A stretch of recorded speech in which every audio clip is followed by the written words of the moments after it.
ప్రభునేసు నామములో వందనములు. శుభోదయం. యేసయ్య మాటను కార్యక్రమానికి ప్రేమతో నేను మిమ్మను ఆహ్వానిస్తూ ఉన్నాను.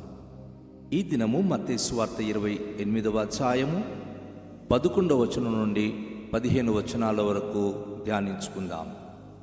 వారు వెళ్ళుచుండగా కావలి వారిలో కొందరు పట్టణములోనికి వచ్చి జరిగిన సంగతులన్నిటినీ ప్రధాన యాజకులతో చెప్పిరి. కాబట్టి వారు పెద్దలతో కూడి వచ్చి ఆలోచన చేసి ఆ సైనికులకు చాలా ద్రవ్యం ఇచ్చి, మేము నిద్రపోచుండగా అతని శిష్యులు రాత్రి వేళ వచ్చి అతనిని ఎత్తుకుని పోయిరని మీరు చెప్పుడి. ఇది అధిపతి చెవిని పడిన ఎడల మేము అతన్ని సమ్మతిపరిచి మీకేమీ తొందర కలుగకుండా చూతుమని చెప్పిరి. అప్పుడు వారు ఆ ద్రవ్యము తీసుకొని తమకు బోధింపబడిన ప్రకారము చేసిరి. ఈ మాట యూదులలో వ్యాపించి నేటి వరకు ప్రసిద్ధిమై ఉన్నది. దేవునికి ప్రియ బిడ్డలారా, దైవ శక్తికి ఈరోజు అడ్డుకునేటటువంటి పని, ప్రజలలో సమాధానానికి భంగము చేసే పని అపవాది సాతాను చేతిలో చాలా వరకు ద్రవ్యమును పెట్టి ఆ పని జరిగిస్తూ ఉన్నాడు. చాలామంది ఈరోజు జీవితాల్లో చెడిపోవడానికి గల కారణాలు ఏమిటి? యేసు ప్రభువారు పునరుత్థానుడయ్యారనేది అది 100% వాస్తవం. పునరుత్థానమును జీవమును నేనే అని ప్రభు తెలియచేశాడు. ఆయన పునరుత్థానుడయ్యాడు. చనిపోయి తిరిగి లేచిన అనుభూతి కలిగిన వాడు ప్రభు అయిన యేసుక్రీస్తు. అయితే ఇక్కడ ఒక చమత్కారమైన సంఘటన మనం గమనిస్తున్నాం. ఆయన పునరుత్థాన మహిమ ఎదుట నిలబడలేక బోర్ల పడిపోయారు. భయముతో వణికిపోయినటువంటి సైనికులు ఉన్నది ఉన్నట్టుగా వచ్చి చెప్పారు. గమనించండి, యేసు ప్రభువారికి పునరుత్థానపు శక్తి విశ్వాసము కలిగిన వారే చూడగలరు. అవిశ్వాసులైన వారి మనోనేత్రములకు అపవాది గుడితనము చేస్తుంది కనుక దైవ మహిమ వారికి ప్రకాశింపబడదు. ఇక్కడ కావలి కాయుచున్న వారు వారికి కాపుల కాయడానికి పంపించిన అధికారుల దగ్గరికి వచ్చి, అయ్యా, రాత్రి భూకంపం వచ్చింది, రాత్రి భయంకరమైన సంఘటన జరిగింది, మేమందరూ పడిపోయాం, కనీసం మాకు మెలకుత లేని స్థితిలోనికి మేము దిగజారిపోయాం. అయితే ఆయన పునరుత్థానుడే లేచాడయ్యా అని సత్య సాక్ష్యం వారు పలికినప్పుడు కుట్రదారులైనటువంటి అనేక మంది అధికారులు వారు కూటమిగా కలిసి కుట్ర పన్ని ఏమంటున్నారంటే, అలా చెప్పకండి అయ్యా, ఆయన లేచాడని చెప్పమకండి, ఆయన పరిశుద్ధుడు, ఆయన పునరుత్థానుడైన ఈ మాటను ఎవరి దగ్గర మీరు చెప్పకండి. ఇదిగో ఈ డబ్బులు పట్టుకుని వెళ్ళండి, ఈ అమౌంట్ పట్టుకుని వెళ్ళి కొంత ద్రవ్యం వారి చేతికి ఇచ్చి, ఆయన లేవలేదు, మేము పడుకున్నప్పుడు తన శిష్యులు వచ్చి దొంగలాడి పట్టుకుని వెళ్ళిపోయారని చెప్పండి అని చెప్పి నేర్పించారు. ఒకసారి మనం ఆలోచిస్తే, యేసు ప్రభును పట్టుకున్న వెంటనే, సైనికులు పట్టుకున్న వెంటనే శిష్యులు చెల్ల చెదురైపోయి వెళ్ళిపోయారు. ఇప్పుడు ఆయనను సిలువలో హతమార్చిన తర్వాత అక్కడ కావలి కాయడానికి అని సైనిక బలగము మోహరించి ఉన్నప్పుడు అంత ధైర్యంగా వచ్చి తన శరీరాన్ని వారు మోసుకుని వెళ్ళాల్సిన అవసరం ఏముందండి? బ్రతికున్నప్పుడే ఆయనను వెంబడించడం మానుకొని, ఆయన ఎవరో మాకు తెలియదని పేతురు లాంటి వారే అబద్ధాలు చెప్పి తప్పించుకొని వెళ్ళిపోయిన వారు ఇప్పుడు యేసు ప్రభు వారి యొక్క శరీరం గురించి పోరాడతారా? కానీ వీళ్ళు కల్పితమైన మాటలు, తన శిష్యులే పట్టుకుని వెళ్ళిపోయారు అని అబద్ధాలు చెప్తూ ఇలా మీరు చెప్పండి అని చెప్పినప్పుడు ఆ మాటని 10 మందికి వారు చెప్పారు. గమనించండి, ఒక మనిషిని 10 మంది గనక మంచి అంటే లోకమంతా మంచి అంటుంది. 10 మంది కనుక ఈయన మంచోడు కాదు అంటే లోకం కూడాను ఓహో ఈయన ఇలాంటి వాడా, మంచోడు కాదా అని అంటుంది. కానీ మంచియో చెడ్డవో, తన క్రియలు మంచిదో చెడ్డదో పరలోకమందున దేవునికి తెలుసు. ఇప్పుడు యేసు ప్రభువును కూడా ఒంటరిగా చేసి ఆయన పునరుత్థాన బలము లేదని చెప్పి ఒక కూటమి కలిసి కుట్ర పన్ని యేసయ్య యొక్క పునరుత్థానపు శక్తి మీద బురద జల్లుతున్నారు. ఆయన లేవలేదు.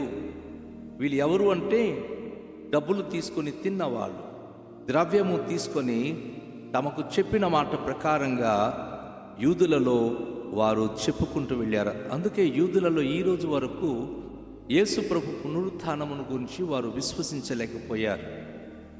కానీ తనను విశ్వసించిన వారికి ఈ రోజు వరకు యేసయ్య ప్రత్యక్షమవుతూనే ఉన్నాడు. నిర్మల హృదయము కలిగి ప్రభును ప్రార్థించి వారందరికీ ఆయన తన ప్రత్యక్షత, తన దర్శన భాగ్యాన్ని ఆయన అనుగ్రహిస్తూనే ఉన్నాడు. నా ప్రియ సహోదరి, నా ప్రియ సహోదరుడా, యేసయ్యకు నమ్మకపోయినంత కాలము ఆయన పునరుత్థాన బలము మనం తెలుసుకోము. వీరిలోనే ఆ యూదులలోనే ఒక శాస్త్రి లేక ధర్మశాస్త్రోపదేశకుడిని జాబితాలో చేరిన పరిచయుడైన సౌలు తను కూడా ఈ మాట విని ఈ మాటను తను నిజమని చెప్పి అనుకున్నాడు.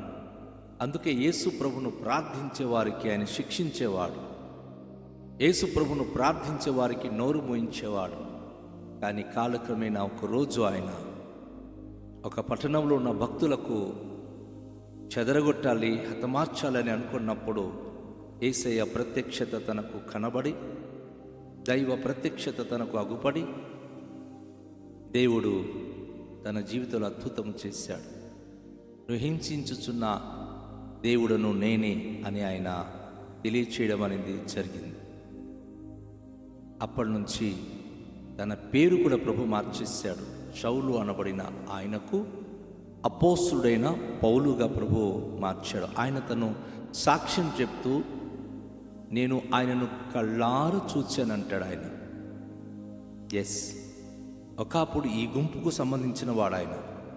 యూదులలో ఒక ఉన్నతమైనటువంటి వేదాంతి ఆయన. యూదులలో గమలీల విద్య అభ్యసించినటువంటి ఒక ఉన్నతమైన వ్యక్తి ఆయన.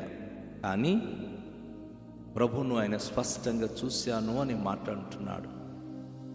ప్రియ సహోదరి, నా ప్రియ సహోదరుడా, మీకు నాకు మనకు పరిశుద్ధాత్మ దేవుడు ఈ మాట తెలియచేస్తున్నాడు. నిశ్చయంగా ఆయన మన కొరకు లేచిన దేవుడు, నిశ్చయంగా ఆయన మన జీవితానికి సంరక్షించే దేవుడు.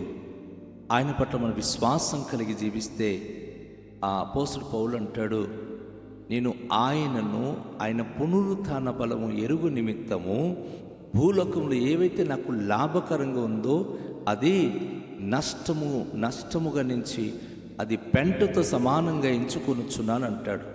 నువ్వు దేవుని పునరుత్థాన బలము ఎరిగి దేవుని శక్తి సామర్థ్యత ఎరిగిన వ్యక్తిగా జీవించడానికి లోకంలో ఏవైతే నీకు లాభకరంగా ఉందో దానిని నువ్వు పెంటతో సమానంగా ఎంచుకోవాలి, దానిని నువ్వు అసహించుకోవాలి. ఈరోజు లోకంలో ద్రవ్యానికి ఆశించిన, పదవికి ఆశించిన, ప్రజలు పొగడుదలకి ఆశించిన దైవరాజ్యానికి నువ్వు అర్హుడవు కాలేవు. దేవునికి రాజ్యానికి ఎటువంటి ఆశీర్వాదమును పొందుకోలేవు. నా ప్రియ సహోదరి, నా ప్రియ సహోదరుడా, ఈ ప్రశస్తమైన దినమున మనము దేవుని రాజ్యానికి చేరాలంటే ఈ లోకములో ద్రవ్యము మనము ఆశించకూడదు. ఈ లోకములో పొగుడుదలకు ఎప్పుడు మనము ఆశించకూడదు. యేసు ప్రభువును ఈ లోకం పొగడలేదు. మీకు నాకు మనకు ఏమని పొగుడుతుందండి? ఆయన ప్రాణం పెట్టి మనను ప్రేమించిన వానికే ఆయన వంచకుడు అని చెప్పిన లోకము కష్టపడి అందరికీ మన సేవనందించి ప్రేమిస్తే మనకు గొప్పవారుగా ఎంచుతారా? అంతకన్నా దారుణమైన వంచకుడుగా మనకు చాలా భయంకరంగా నిందిస్తారు. అయితే యేసయ్య చెప్పిన మాట ఎప్పటికీ గుండెలో ఉంచుకోవాలి. నా నిమిత్తము అంటే ఆయనకి దూషించారు, ద్వేషించారు కనుక ఆయన సేవ చేస్తున్నటువంటి వారు, ఆయనను వెంబడిస్తున్న బిడ్డలకు, ఆయన పట్ల భయభక్తి కలిగిన వారికి లోకము నిందించి హింసించి చెడ్డ మాట పలికినప్పుడు మీరు ధన్యులు, సంతోషించుడి, పరలోకమందు మీ ఫలము అధిక మగును అని ప్రభు తెలియచేశాడు. కనుక ఈ ఉదయకాల సమయంలో దేవుని మాట వింటున్నటువంటి మనము, దేవుని యొక్క వాక్యము ధ్యానిస్తున్న మనము ఆయనలో జీవించడానికి ఈ గొప్ప భాగ్యం ఆయన మనకు అనుగ్రహించి ఉన్నాడు. లోక సంబంధమైన ద్రవ్యాన్ని ఆశించి లోక సంబంధమైనటువంటి ఏదైనా లాభము నిమిత్తము దేవుని గురించి తప్పుగా మాట్లాడడానికి ఎప్పుడు తెగించుకోకూడదు. లోకం మనకు శాశ్వతం కాదు, కానీ దేవుని ప్రేమ శాశ్వతం, దేవుని రాజ్యము శాశ్వతం, దేవుని సన్నిధి శాశ్వతం. యథార్థంగా తనను సేవించి జీవించినప్పుడే, పరిపూర్ణ విశ్వాసం కలిగినప్పుడే దైవరాజ్యానికి అర్హులం కాగలము. లోకంలో ద్రవ్యము నిమిత్తం గనుక మనము అమ్ముడు పడిపోతే దాని ద్వారా మనకు నష్టమే కానీ లాభము ఉండదు. కనుక ప్రియ దేవుని యొక్క బిడలారా, ఈ ఉదయకాశంలో పరిశుద్ధుడైన దేవుని యొక్క మాటలు మనం విని ఉన్నాం. ఆయన పునరుత్థాన బాలని చులకనగా ఎంచకూడదు. ఆయన ప్రేమను మనం ఎప్పటికీ విడిచిపెట్టకూడదు. తన వాక్యానికి ఎప్పటికీ కూడాను మనం పెడచెవులు పెట్టకూడదు. అనేక మంది కుట్రధారులు ప్రభును గురించి, ప్రభు బోధన గురించి, ప్రభు సేవకుల గురించి అనేక విధమైన మాటలు వచించి చెప్తారు.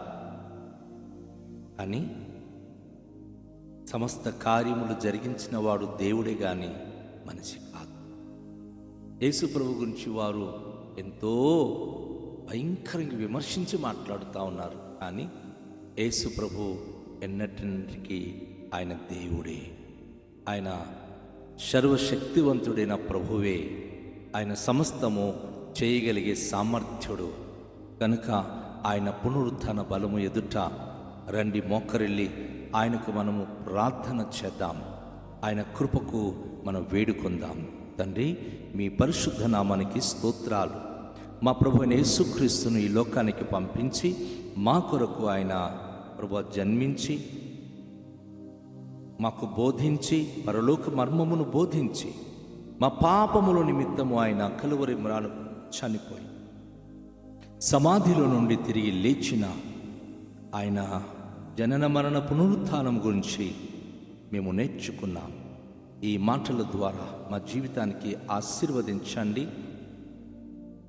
మేమును నెరిగిన వారమే మీ పునరుత్థాన బలమును పొందుకునుటకు యోగ్యత గలవారే జీవించే భాగ్యమునివ్వండి. లోకము మిమ్మను దూషించినట్టు మమ్మను కూడా దూషించినప్పుడు సహించే శక్తి మాలో అనుగ్రహించండి. మీ కృపలో మమ్మను బలపరిచి నడిపించుమని యేసు నామములో ప్రార్థిస్తున్నాము తండ్రి, ఆమేన్. అందరికీ షాలోం. ప్రభువు మనను దీవించునుగాక.